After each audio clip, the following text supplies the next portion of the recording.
Hey everyone, welcome back to the Dreadful Dialogue, a podcast where we chat about all things horror. I'm Alyse, and as usual, I got with me my wonderful co-host, Kristen. Hello. How are you today? I'm good. How are you? I'm doing well, thank you. Yeah. Well, before we officially get into letting the listeners know what we are going to talk about, I want to ask you a hypothetical question. Okay.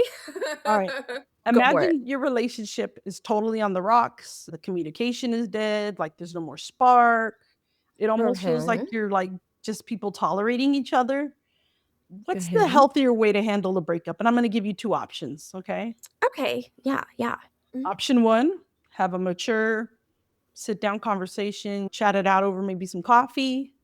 Or option two, fly across the world, put your boyfriend in a bear suit and set him on fire. He's going in the bear suit. No, I'm kidding. I'm kidding. No, far more dreadful than I realized. I really, sorry, my camera. Yeah. No, I would not put him in a bear suit. I wouldn't waste my money going across. I'm sorry. That's a no. I wouldn't do it. You know what? Would you? No. I mean, why not just ghost him? I mean, put him on the block. Like, really, honestly, I'd be like, it's not working out. Bye. I wouldn't even go for coffee because I don't want to spend any more time than I already wasted, especially on this asshole, you know? You're not going to spend the money on a coffee, let alone on a plane ticket. I love it. Right. You're not even worth the Starbucks charge, Mr. Christian. Honestly. Like, come on. Well, if that doesn't give you guys, if you haven't figured it out, if you didn't read the actual title of what we're covering, we are covering Midsommar from 2019. I know that's supposed to be the proper way to say it. I am probably going to say Midsommar out of habit, but this movie, it's wild. Yeah, girl. I'll hit you guys with the synopsis before we get into any more about the actual movie. Danny, a grieving American woman recovering from a tragic family loss, who joins her emotionally distant boyfriend and his friends on a trip to a remote Swedish commune for a rare midsummer festival. Once there, their vacation devolves into a terrifying ordeal as they realize their hosts belong to a sinister cult. Whoop, whoop, whoop, whoop, whoop, whoop. Yeah, it's fucked up. This movie is wild. What did you think? Okay, tell me, like, when did you first watch it and what were your thoughts, like, while you were watching it, after you watched it? Okay, I first watched it yesterday. I never watched this before. I always wanted to. And my thoughts were, holy hell, this is long. I hate this man. These people are creepy. And this is the most effed up thing I've watched in a very long time. Yeah. And it's not even the gore. No, even though there is gore. Most of the gore. Right. And I was telling my better half this. It's not even the gore. It's the mental, like, the horror psych that goes into it. That's what's so messed up. And I just was like, I can't. Had you seen this movie before we decided to cover it? No. Oh, snaps. I thought you had seen it when I suggested it. Okay. No, I wanted to see it. Okay. So I've never seen. So how about you? So I did not see this in the theaters or anything. I remember seeing the trailers and thinking, like, the movie gave me, like, the creep factor already. Like, I was just like, I don't know if I want to see that. And I, like, avoided it. And as horror fans, I'm sure, like, this is a staple for some people. People love it or hate it. And Paul, actually, I think he picked it for our 31 Days of Dread. We watch a movie every day for Halloween. We try to mix it up, right? Like a new one, an old one, a bit of everything. He was like, we need to watch this. Like, what are we doing? And so I'm like, oh, okay. And the whole time I'm just like, what the fuck is this? Like, this is wild. Like you said, the dread of this movie is literally why the Dreadful Dialogue is Dreadful Dialogue. It's dreadful. The horror of, like, what this what Danny's going through, what the people go through. And at the end, I'm just like, what the heck did I watch?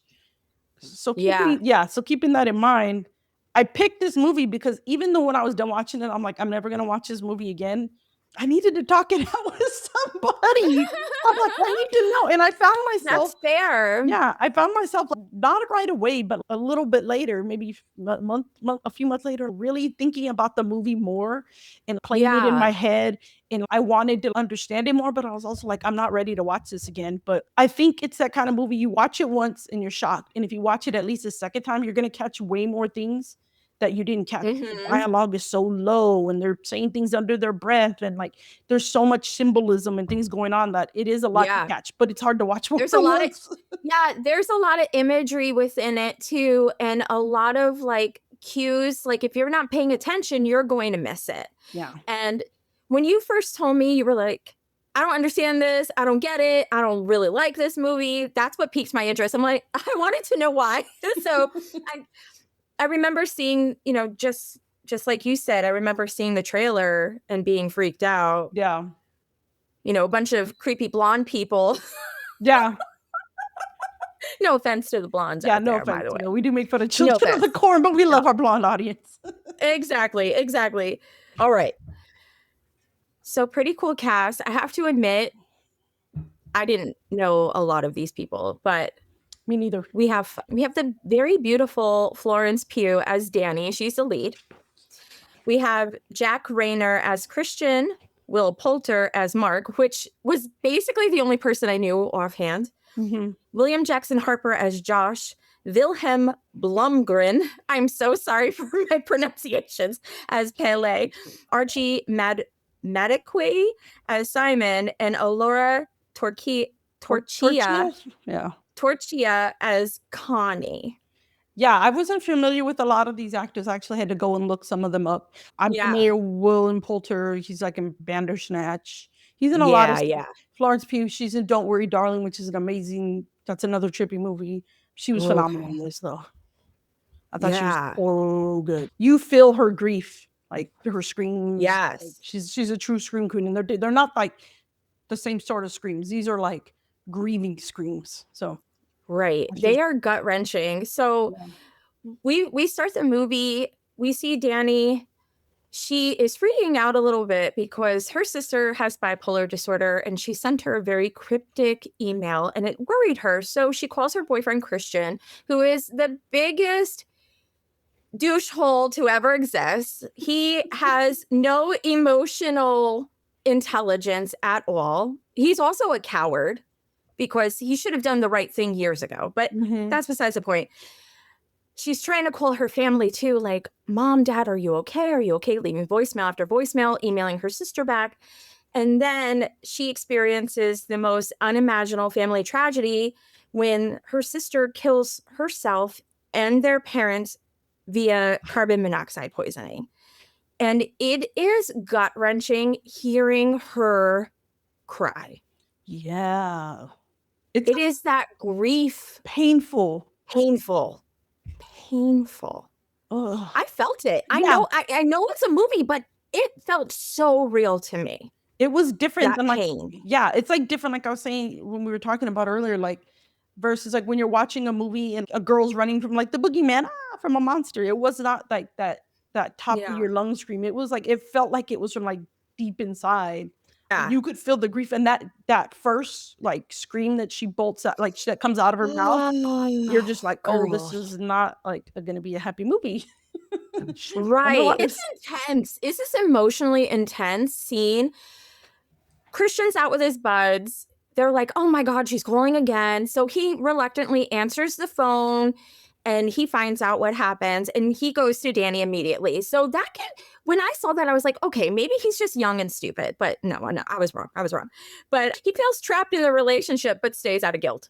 And the thing was, he alludes that he was going to break up with her even before this incident happened. And now he's like, I can't really do it because like he doesn't want to add to her, doesn't want to hurt her, poor mental state of having just lost her parents and sister, which that was a graphic scene when they do the flash and they show the sister with the mask on herself because she took the hose, right, and put it for the parent, or she had the carbon monoxide going so that it could get the parents, and then she put the hose on her face coming from the car, and she looked like she threw up. It was awful. It was terrible. Yeah. It was gruesome. It broke your heart. It was very, very intense. I believe some months passed because this happened in the winter. So some months pass. It's almost summer. And Danny's still grieving. And Christian's like, I'm going to a party for 45 minutes, like abandoning her while she's at her lowest point. And Danny's like, you know what? I'm going to go too. I could use some, Get out of the company and house. whatever. Yeah. So she's at this party. We meet some of the friends, right? So we meet Josh and Mark, and Pele is their Swedish friend. Okay. When you first see Pele's interaction with Danny, are you like, he wants her or he's being kind? What was your first, assumption about him? I thought he was being kind. In later scenes with the whole Swedish trip, I have different thoughts about him, but I think at first he's being kind. But with my second watch, my thoughts completely changed on him. The whole time I thought he was just being kind, and he almost kind of felt bad, like empathetic for her because he Yeah. knew and she didn't know. It's like having something on your face and nobody tells you, but the whole room knows, and everybody Yeah. knew. Like, in fact, Mark, but Will Poulter, the character is so mean about the whole thing. He's the worst one. Yeah. Yeah. He's like, you like, oh, we're gonna be banging Swedish chicks and all this other stuff. Like, he's a total pig. And I thought that Pele was just being nice, but later, I in a later scene, I have a different thought. Okay. So I'll leave it at Yeah. that. So as Alyse says, his friends suck. He sucks. And this is when she finds out they've all been planning to go to Sweden. And Christian was not going to tell her at all. He was just going to go. He's like, it's only for, was it a month? It's only for a month or 6 weeks or whatever. What's a big deal? And she's like, you know what? Okay, fine. Like, Danny suppresses her feelings a lot. She does not express them at all. And it gets worse and worse as the movie goes on. Yes. So they Christian invites Danny reluctantly. Pity invites, let's be real. Yes. It's a pity invite. So basically the thing is Pele's family is from this, little commune in the what is it? The Harga? I'm so sorry. I'm not pronouncing any of these words right. The name of his group is called the Horga. Oh, Horga. The Horga. I think it's with an H, but I the way they're saying it, it sounds like Horga. Horga. So we're gonna apologize up front. Like we said, unfortunately, we're not on our Swedish game. I mean, and I have a Swedish friend who I love very dearly. My friend Veronica. I am so sorry, Veronica, if you're listening. I'm sorry. I love you. But anyways, Pele's family has this commune. So they want to go visit and basically have this experience in Sweden. And they think they're going to get laid and see a bunch of chicks. But now Danny's coming and they're like, oh my God, it's a cat rock, basically. Yeah. So we see Danny and Pele engage in a conversation and he's very close. And I had mixed feelings. I thought like he was genuine with his concern, like you said, but I could tell he was like, that man you were with, he ain't it, sister. Like I picked up on those vibes, like the eyes he was giving her. Yeah. I think that's when the plot changes though, because we're gonna find out later. Because again, Christian is basically like, look, guys, I invited her. Like, you guys knew all along it was your idea. Like, just play along, but she's probably not going to go.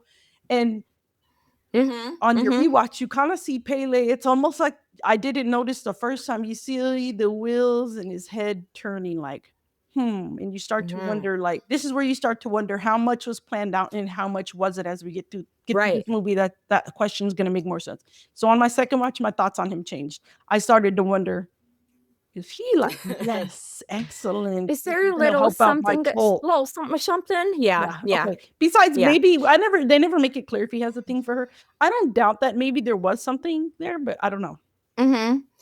So in this opening sequence, Danny's panic attack in the bathroom, so we see her having this panic attack because Pele expresses his condolences and says, I've been through this. I've lost my parents. We don't know how, but we can assume after watching most of this movie what happened. Yeah. And so she has this panic attack. She's freaking out. And there's like the sequence where it cuts to her having a panic attack in the bathroom in the airplane. So what does this transition say about her mental state? Does she actually leave that initial moment of grief, or is this entire trip a prolonged like internal panic attack for her. I think her What do you think? I think her whole world right now is like an internal panic attack. And I think what makes it worse for her is that when she's grieving, she tries to grieve quietly. Like other than Yes. that first phone call to Christian where she lets out that gut wrenching cry, and then she Mm-hmm. cry even when, and I didn't notice again till the second watch when she's crying in his lap and he's like holding her. She's like trying to muffle it. Granted, they're still loud, but she's trying to muffle it, and then she continues to do that throughout the movie. She does that in the bathroom Yeah. of the at the apartment, and of course the Mm-hmm. transition to the airplane. She does it in several times throughout the movie till later when some interactions with the horror towards the end of the movie. And I think that just her whole mental state is like not she's not balanced. Like Yeah. she's not where she needs to be. I think this also is just to show us her life is just jumping from one spot to the like she seems like she's almost out of it all the time. Even Christian has the like when Christian wants to go to the party, she is kind of just laying in bed. He's like, "Are you gonna get up?" And it looks like it's the evening time as if she's been in bed the whole time. I think her Yeah. Like world is grieving the whole time. Yeah. yeah, I mean, and she even mentions because they're talking about how they're going there to Sweden because Josh is going to work on his thesis because they're sounds like a couple of them they're all anthro majors except she's a psych major. Right. That's why Right. they're going, and she's like, "Oh, I didn't have to take finals. Like the school's giving me a break." Like again, Mm-hmm. clearly I wouldn't be able to handle anything after that. Um, so I think this scene does a really great job of showing us like she's mentally struggling. Time is like all over the place for her. Like it Mm-hmm. she's a hot mess. She really is. And it doesn't help when they arrive in Sweden. Like, the sky does not set, there's no sunset there. And they meet another couple, Simon and Connie, and they're from London and they're vacationing. I think, don't they, do they know Pele as well? So Ingmar, who's another person from the Oh, horror Ingmar. Yes. Yes. has gone to school off in England because they mentioned later, like their life cycle, That's that at some right. point they go on like a pilgrimage. It's kind of like their Rumspringa, like with the Amish. Yeah. Yeah. Yeah. They go out, and so he's brought his American friends, and then his friend Ingmar, who sounds like went to school somewhere, maybe in the UK or London. I'm not sure specifically where. He's brought Connie and Simon as well. We And don't know Simon. what their reasoning is, other than Yeah. that they're tagging along. Ingmar hints that him and that he had a thing for Connie, and maybe Connie wasn't receptive to it, and now she's with Simon. Yeah. So, Yeah. And they're engaged. And yes, Connie and when Simon. when Danny finds out and she's like, "Oh, how long have you been together?" And Connie answers, and I believe it's a shorter time than what Christian and Danny have been together. And she's like, "We've been together for 4 years." And Christian's like, "No, like 3 and some months." And she's like, "No." So there's another thing Yeah. where he sucks. So it doesn't help her mental state either that they're doing these hallucinogenic drugs, Mhm. which she has this really bad trip and she starts hallucinating about her dead family and the dark woods. And it's just setting the tone for her psychological vulnerability right Mhm. then and there. Also, her birthday is coming up while they're in Sweden. Yeah. And that must be very difficult to deal with when you have nobody. And the only person you have to lean on is somebody who's emotionally unavailable and doesn't like you. Like, Yeah. I feel so bad for her. I Like, oh do. my God, girlfriend. Like, it's really sad. So the outsiders, they get settled into the village and they begin meeting a lot of like the people in the community. They have dinner together, et cetera, et cetera. At first glance, everything looks really beautiful and everybody looks happy.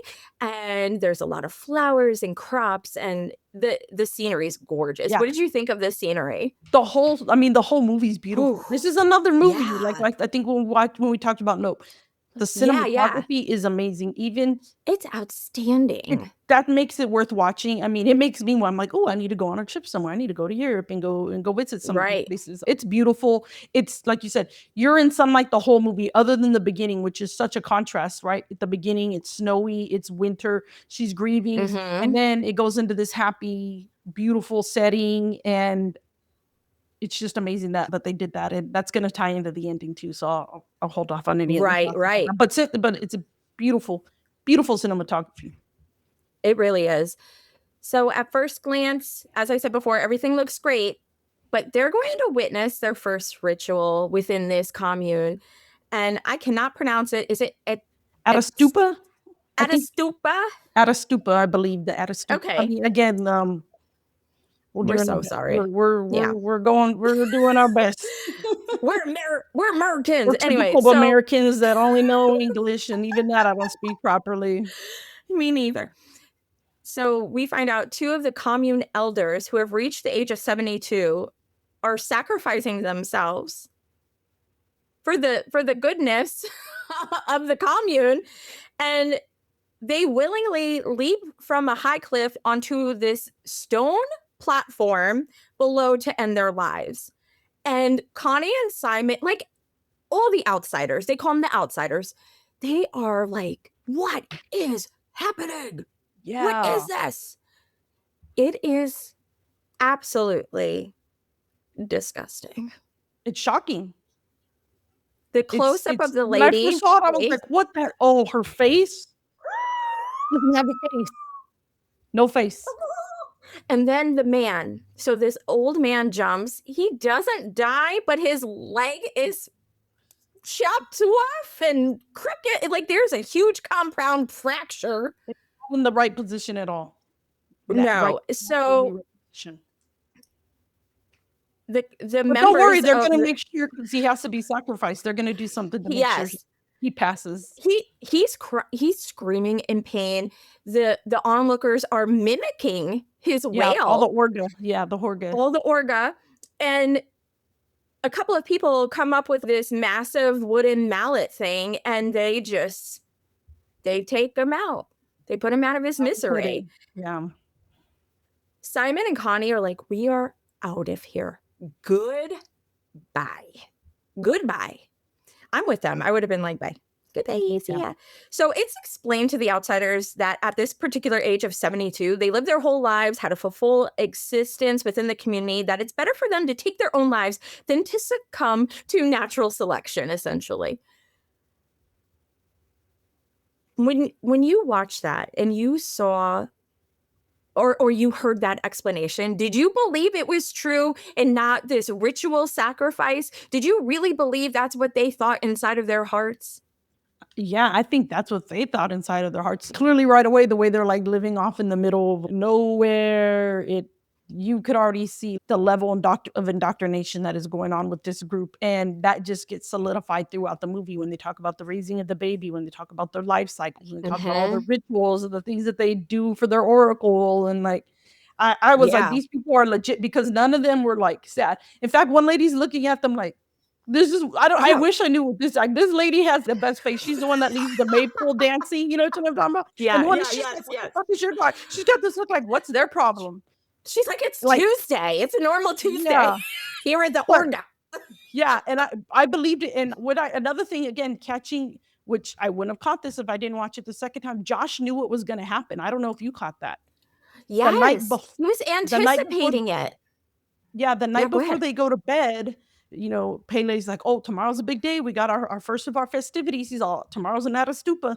And Josh is like, wait a minute. Like he leans in like for real, like a legit Atastupa. And he's like, yeah. I thought it was so shady of Josh not to warn anybody in the group. And then Pele, I agree. Again, you think I thought he was so sweet. The second watch, like I caught, like he's like, oh, I'm so sorry, Danny. I shouldn't have let you watch that. Like, yeah.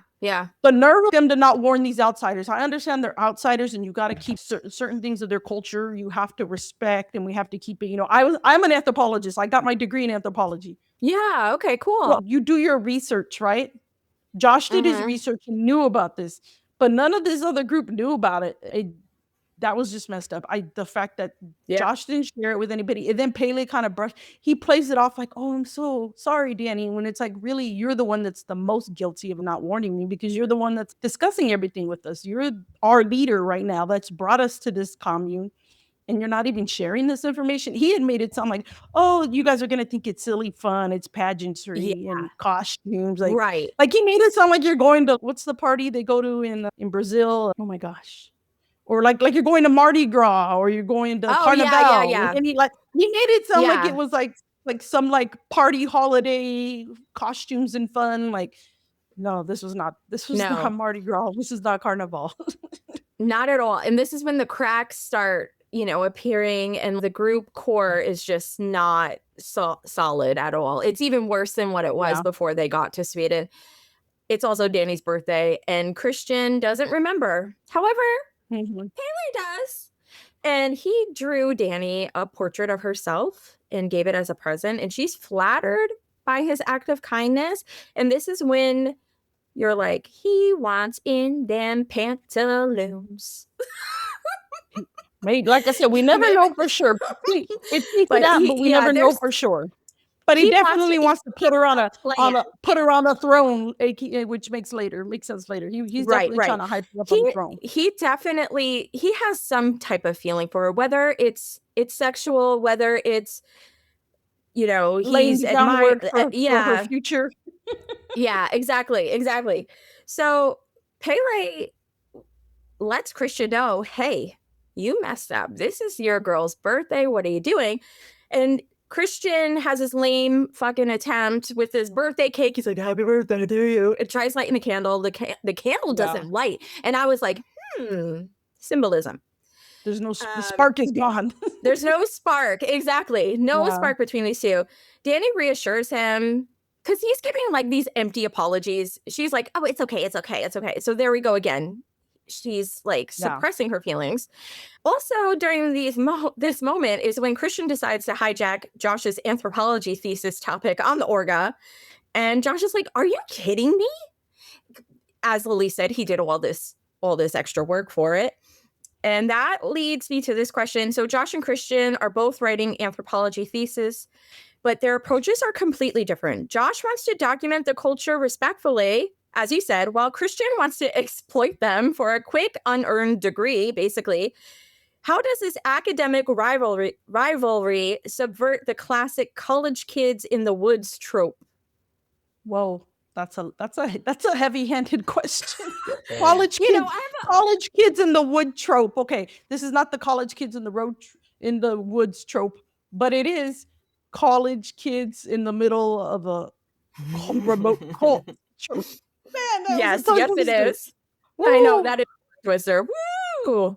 I know that's a deep one, man.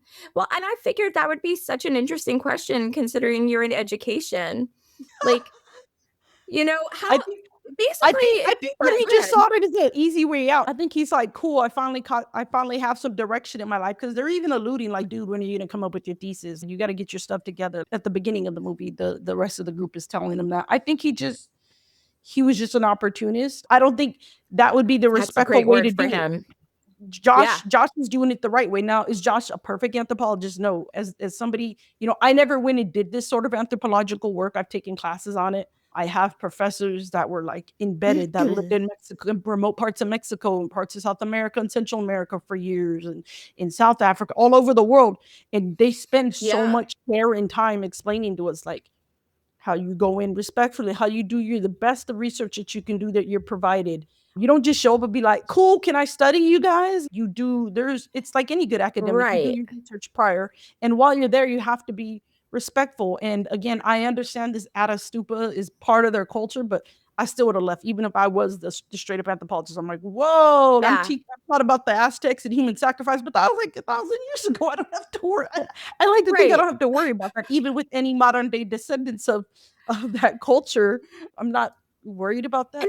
But Josh does something shady later that pisses me off as an anthropologist. I think he was trying to be genuine, and Christian's an opportunist. Man, I hope I answered that. And that was a dumb thing. No, that's exactly, I felt the same way. And the questions he was asking people were just insane. They were so vulgar and disrespectful. But some shady stuff is going on because Simon is nowhere to be found. And everybody's saying, oh, well, so-and-so took him to the train station. And Connie's like, he left me? He would never leave me. My fiance wouldn't leave me. Connie does not believe it. So I wouldn't either. They're like, well, you were doing, I forget what they give her some stupid excuse that I don't remember. I'm so sorry. About the car and how many people fit in the car. And the amount of how many people fit in. It's convoluted. Yeah. It's just to try to get her off of the thought of it. And just hold on. Like, right. And don't worry, we're going to take you too. We're going to take you soon. But then she also disappears without a trace. And the rest of the group assumes they both left because they'd had enough of the shit that they already saw in Sweden and they were done. So they don't really question it too much. They're like, oh, they left, whatever. And I guess because they weren't really close with them either, it was less weird. It's only Danny who seems super alarmed. She's the only one out of the group that's like, right. The boys don't care. She keeps bringing it up like Simon left Connie. Like, why would he do that? Or why would he do that? It doesn't make sense. And then the Horgas kind of, the Horgas reel her in like, oh, to make her feel belonged by, oh, you're going off to go do some women's stuff. I don't know if I jumped ahead of where we are, but no. She's the only one questioning it. Right. Because she can see that Simon loves Connie, and it's what she wants from Christian that she's not getting. So she's really hyper focused and in tune with these like emotions, which I thought it was so sad.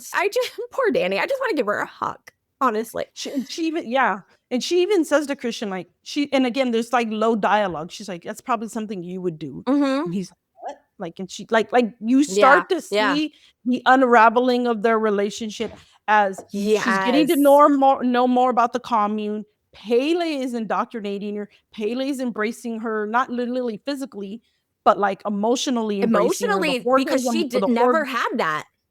Yeah, the whole group is emotional. You're fine. They're emotionally embracing her. Again, they're not like coming out and outright hugging her, but there's little breadcrumbs of separating her from her friends and pointing out the loss of her family and bringing her into their circle. Yeah, they're like, come to us, Danny. Yeah.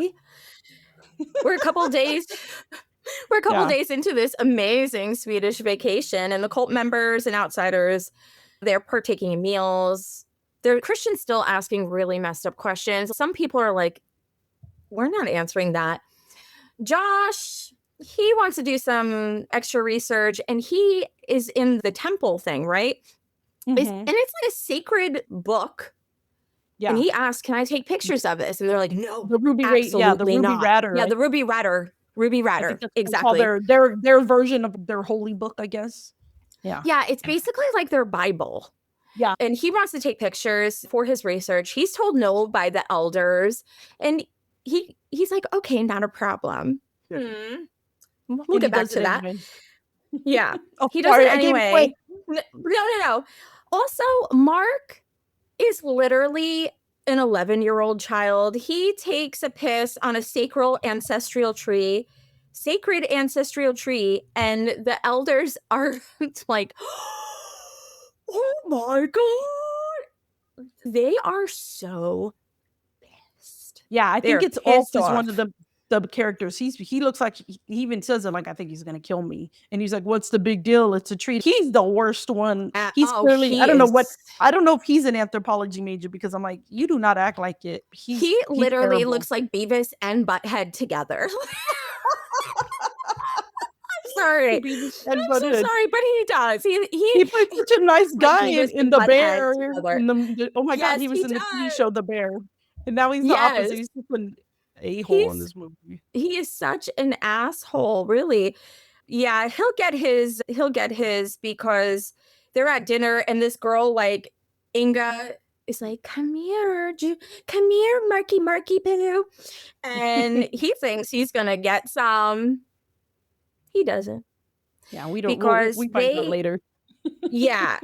And this is crazy town.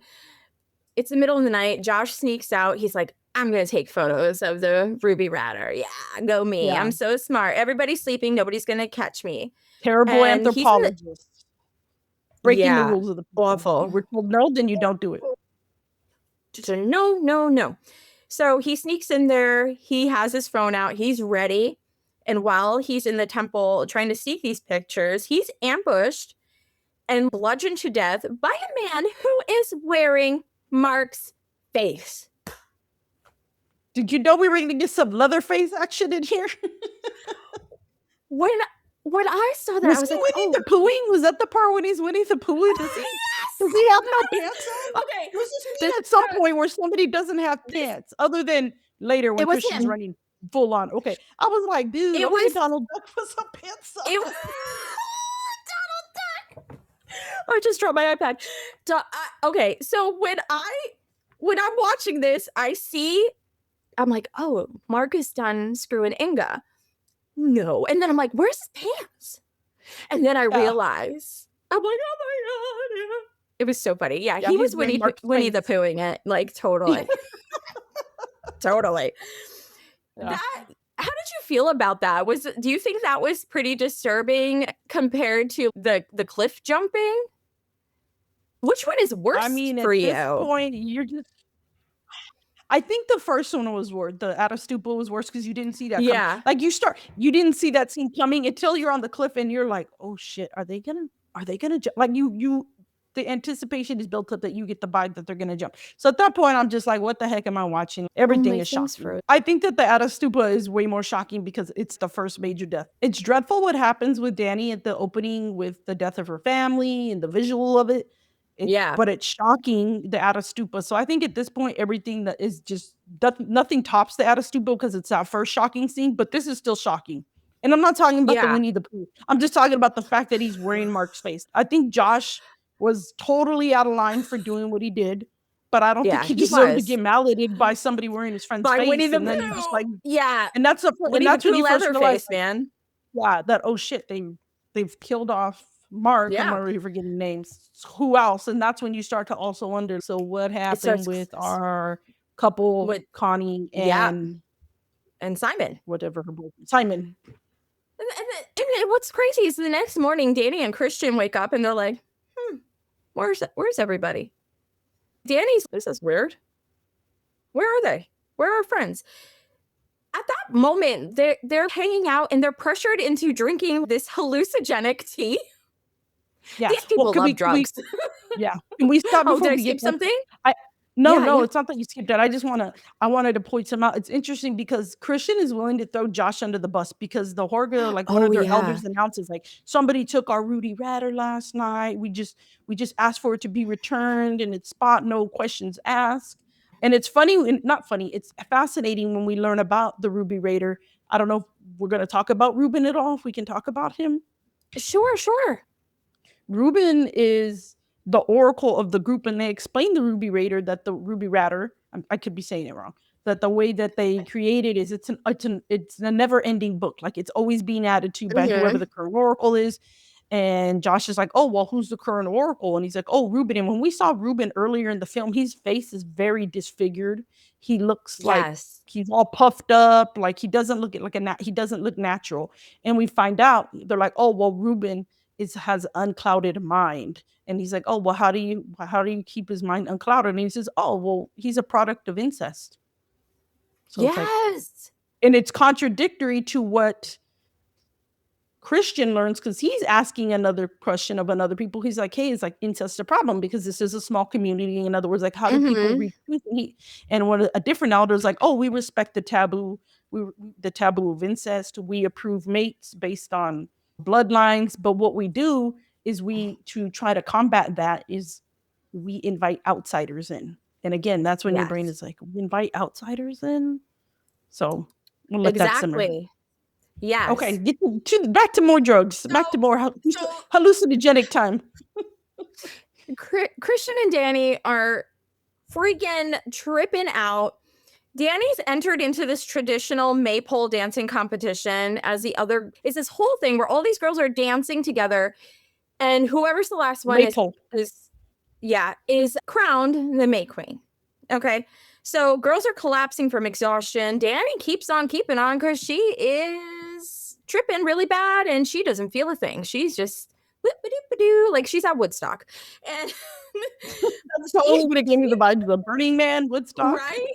Exactly. So Dani wins because she can't stop, won't stop. So she becomes the May Queen and they crown her. They put her in all of these flowers. I know this movie is really fucked up, but that was beautiful. Like her crown, she's decked to the nines in flowers. They have this celebration dinner for her, and they say it's good luck if you swallow a whole herring. And they're like, open up, Dani. Open your mouth there, sweetheart. Swallow this fish. The camera pans over the Christian, and dude looks like he's about to keel over and die. because he drank, I think they gave him more drugs than Danny. That's my assumption.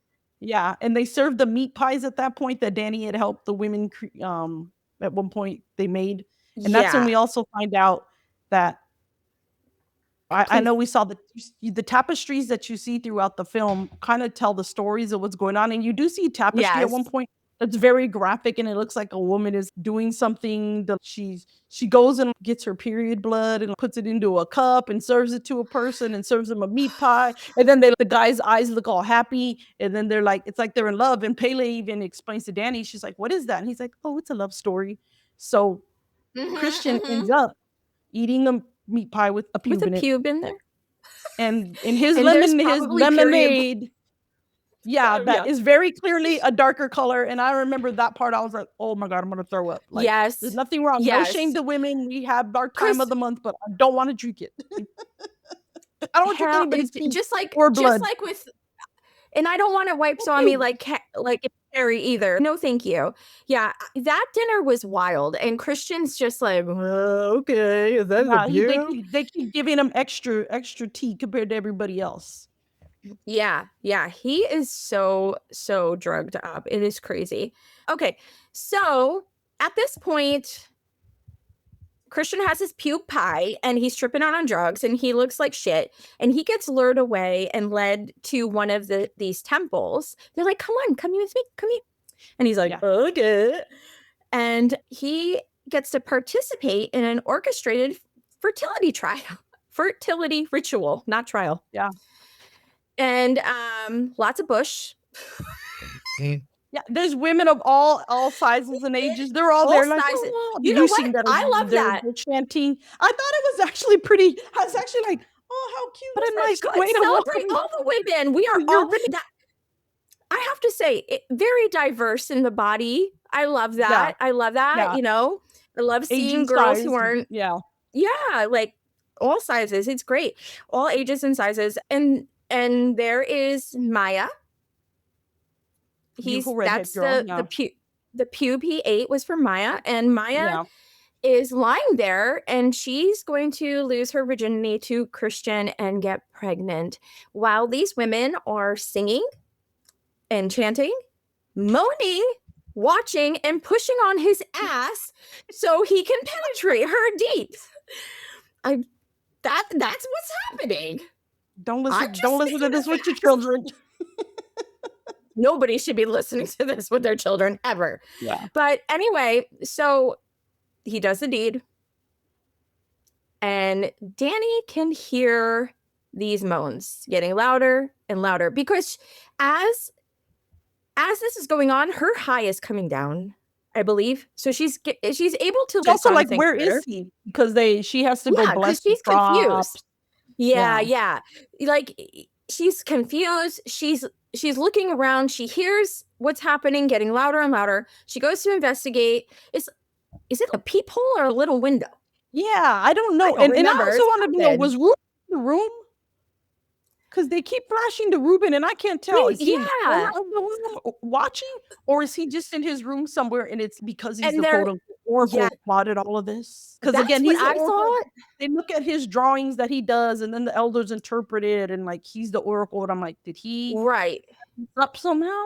I'm not sure. I guess it's supposed to be ambiguous, and then it doesn't even make sense because Maya right away is like, I can feel the baby, and I'm like, yeah, I'm not a doctor, but you can't feel the baby as soon as you're done.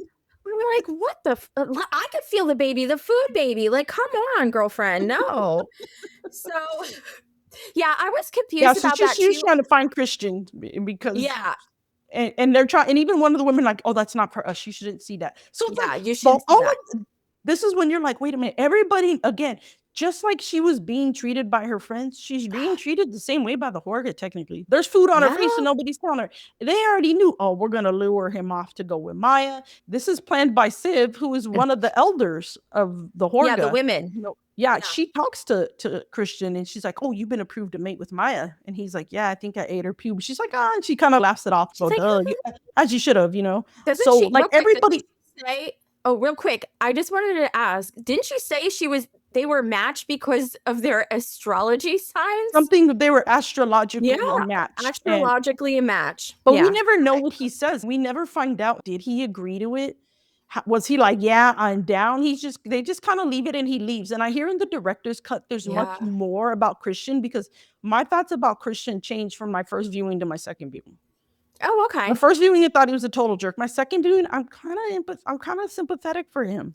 I kinda Well, feel like it was kinda rapey what they did to him. He was and drugged up, and we don't know if we also don't know if he agreed, "Yeah, I'm down to do this," but it was like right. they were blowing stuff in his the elder was blowing stuff in his face. He's like, "This is for Yeah. vitality," and it was like, Yeah, they just I kept don't know. drugging him more and more. And like that was something I was gonna touch on too is he a great person? No. Is he a good match for Danny? No. But does he deserve all of this? No. No, nobody I deserves I don't I really don't think so. I think deep down he's just immature, not ready for what she wants, and too scared to hurt her exactly. at the end of the day. Yeah, Like he doesn't realize he's doing damage. I yeah, don't think he means to do it. yeah, That being said, so Danny sees what that Christian is banging Maya. She has this awful, awful cry and wail. She's crying, crying, crying. The Horga women are also screaming and weeping with her and giving Danny this deep, unconditional emotional resonance that Christian could never give her. So, yeah, they're manipulating her, but then she feels close because she's getting these little nuggets that she's not getting from the man that she's with. And it is total emotional and mental manipulation.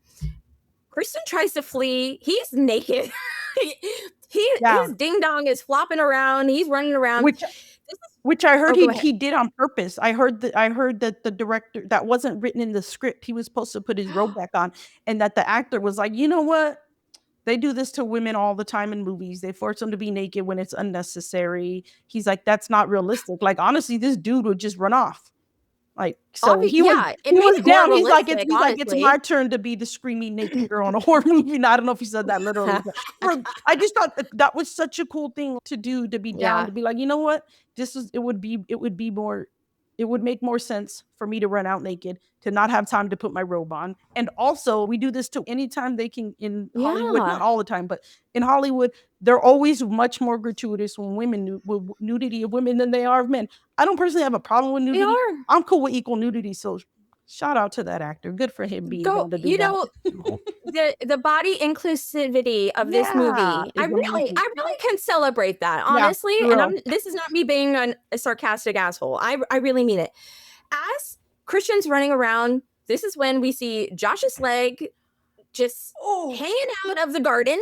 It's Yeah. just like, hey, what's up, y'all? Yeah. And then he goes into this chicken coop, and that's when we see Simon in this eagle pose, and his lungs are It's like butterflied outside of his body with flowers.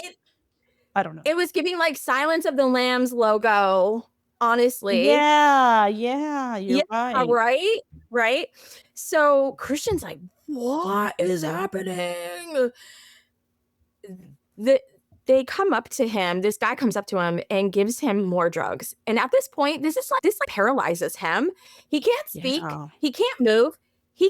I think he can't even blink his eyes at this point. He can't do anything. Yeah, he looks completely out of it. Like, he's not, like, they're having to push him around in a wheelchair later. Yeah. So he's in this wheelchair, and so there's this final festival day. So basically, we find out 9 human sacrifices must be offered to purge the commune of evil. Mhm. The final ritual requires the precise balance of insiders and outsiders to complete the purging of the commune. And as reigning May Queen, Danny is forced to choose the final and 9th victim. So far, these victims for the sacrifice, as the outsiders go, so we have Simon, Connie, Mark, and Josh, and then we have the 2 Horga elders from beginning. Which I'm assuming those are the 2, yeah. Okay. Right.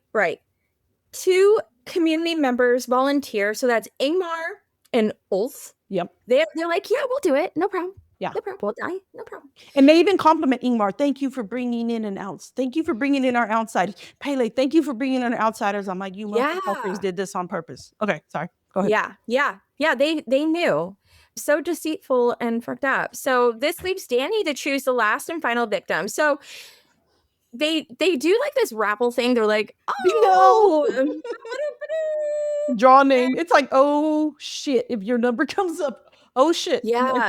Instead of 025, oh shit. That's your name. No, I'm just being silly. Like they call, yeah, you don't want bingo. So so they pick a Horga, and then they give her an option. And then the outsider can be Christian.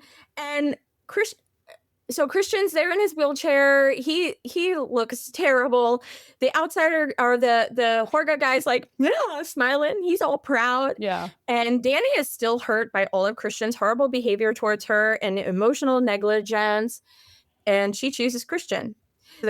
Everything's awful between them. So do you think that is why she chose him on her own terms? Or do you think the women who were consoling her when she saw him with Maya put it in her head, he doesn't deserve to live. He needs to be sacrificed. You don't know. This is just an assumption. Question. Do you assume either one? I think it's a combination because I think it's she's finally getting control of her grief because when she grieves with the women, and this is something the Horga do throughout the movie, like if somebody cries, they're like, oh, like when the other stupid people will pass away, or screaming, the guy screaming in pain, they're all wailing in pain. It's the first time she wails and like they're wailing with, it's like they're empathetic. They're like, we feel your pain. I mean, even when Maya's having sex, they're all like moaning with it. And I think that it's a combination of both.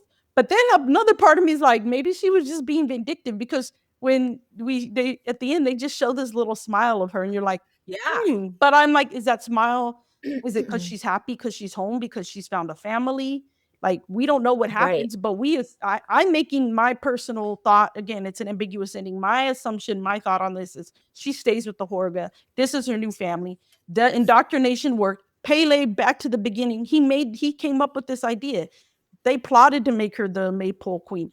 When Christian got there, they knew that the two of them were already having trouble. Pele probably told them all, dude, I got these people coming. She's got all these emotional things going on. He told her how he lost his family in a fire. He was essentially an orphan, except the people took him in. At one point when she's complaining about Christian, he says something about like, well, do you feel held by him? Because I do. I feel like I have a real family and everyone deserves one. He even kind of like grabs their like holding hands, not in a romantic way, like in a friend way, you know, and he's like, does he feel like family to you? So I think he was planning it in his head. The group is planning it in his head. They're separating these two because there's a crack in their relationship. They need an outsider. I was surprised they let them choose Christian because, again, I'm not a doctor. Hadn't she just had her period, or was that old period blood? Would she even be pregnant? Was she cycling? Why risk you would have thought they wouldn't have allowed it, they would have talked her into picking the Horga because in case Maya didn't get pregnant, they're losing out on the chance of having somebody having offspring that is outside of the group. Ooh, that's a lot. Yeah, I do think they saved her period blood for this occasion because they knew they were coming. So you think they knew she was cycling this whole time? Okay. But yeah, because I was like, hello, don't kill him off. But yeah, they put him in a bear suit and they said they put everybody in this yellow building that we keep seeing throughout. And somebody even asked, what's that for? And they're like that. And I think it's again Pele. It's like, oh, that's for later. And that's where they take all that's where they take all the 9 people, including the 2 Horga, Ulf, and Ingmar, and even then I feel like they're playing them because they give them something, and one of the elders is like, this is the root of something, and it's for no pain, and this is for no fear, and I'm like, damn, y'all got played. But into their minds, I think just like out of stupid, like this is what they're supposed to do. This is part of their sacrifice for their cults, and they're all inside there, even the corpses of the outsiders that were sacrificed. And they're lit on fire. And the 2 villagers who sacrifice themselves, they are screaming. And then the commune is screaming and grieving. Even Danny starts to join in, like she's a Horga, like, oh, and she's falling over. She's like, oh, this is what we do in this group. Okay, I got this. This is what we're doing now. Yeah. So Danny watches the fire. She has tears. And then her grief slowly morphs into this very wide, deep, unsettling smile because she's like, I found my family now. Yeah, like I Fuck said, you, Christian. yeah, I think it was a Like, little bit of everything. I mean, I don't know. yeah. This movie was so intense. Yeah. I've always wanted to watch it, so I was really glad that you suggested it. Yeah, I have a couple little final questions before we finish up. Yeah, let's go. So I know Ari Aster, you see the writer and the director? I think he did both. Yeah, I should have he looked did that up. both. You know, he Yeah. said that this was basically a way to a cathartic way, I guess, to deal with the breakup movie. But I just found it so interesting that really, again, with the second watch, I caught this. Danny left one shitty relationship to join another shitty relationship. Yep. She's Yep. not with Christian and she's not with her. She's not healed at all. She just went from one manipulative, emotionally distressing situation to another. But maybe she's happier. I don't agree with it, but maybe it's going to bring her happy. So who's the real villain, though? Who do you think was the worst one? Mark, Christian, Pele, or the entire horror? Pele. Pele. He's vindictive, and he knew. Josh is the second because he also knew. He did his research. Yeah. He knew more than he didn't know as much as Pele, but he knew more. The Horka people, like, are they villainous? Yeah, but this is their life. They're in a cult. They don't know better. This is what they know. You know what I mean? This is what they were raised to do. Not that I'm excusing the cult life. Not excusing the cult life and the killing of random people from the outside. But I do have empathy for people who are in cults. Yeah. You know, a lot of them do not choose to be there. It's you're indoctrinated. They don't know better. Yeah. So, and they want to paint Christian to be like this main villain. Is he the best? Like we said before, is he the best? No. He's just immature. I don't think any of them deserve to die. Besides Mark being a total pig and being disrespectful, Josh with the whole Ruby Raider thing, Kristen with the way he treats her. I think the Horga are technically the true villains of this movie because they all knew what was going on, brought in these outsiders, did these things to them. Yeah. But in their minds, they're not villains. One final question. Why were they watching Austin Powers? Do you catch that? At some point, they're like, "Oh, the kids are off watching Austin Powers." I was like, "Is this just like a comedic break?" I feel like it was a comedic break because there was so much intense emotion going on. Because, like, when they said that, I'm like, "We have a TV." Yeah, well, I'm like, I guess they're not like the Amish, right? Even though they go on a Rumspringa. But I found it interesting that they just like randomly throw that out there. Oh, the kids are off watching Austin Powers. If you want to go watch it, so crazy. I'm thinking like, go watch it with them. What an odd choice. Like, I don't know. Out of all the movies, I do think it was for comedic relief. I did laugh at that, and also I was told this because I missed it, but my darling said, "Did you see the face in the woods?" And I go, "What?" And the sister, the mask, yeah. The mask. And I'm like, oh my goodness, I missed that. Did you see it the first time? Because I didn't. No, I saw it the second time. I also read, and I know we got to move quick, that. Yeah. And I tried to catch it again, and I forgot to pay attention, that they mentioned at some point that Pele has an unclouded mind. I don't know if that's true. I'm like, does that mean he was a product of incest? Maybe. And does him and we don't know. Do him and Danny go off and hook up so now they can have outside babies? Yeah, we don't know. We don't know. I don't think we'll never know. Make another one of these either because I don't think it needs a sequel. I think it should be left alone. Yeah, we do not need a sequel. This was enough for me, and that brings us to the end of our episode. Yes. If you enjoyed listening, the best way to support the show is by subscribing and leaving us a 5-star review wherever you get your podcasts. It really helps more people discover the show. You can follow us on Instagram, Dreadful Dialogue Podcast, and visit our website, dreadfuldialogue.com. If you'd like to support the podcast further, you can donate to our Buy Me a Coffee Fund. Your support helps our show going and thriving. And most importantly, thank you so much for spending your time with us. Well, that brings us to the end, as she said. We hope our dialogue was not too dreadful for you. Avoid those cults, guys, and have a good one. Yes. Bye. Bye.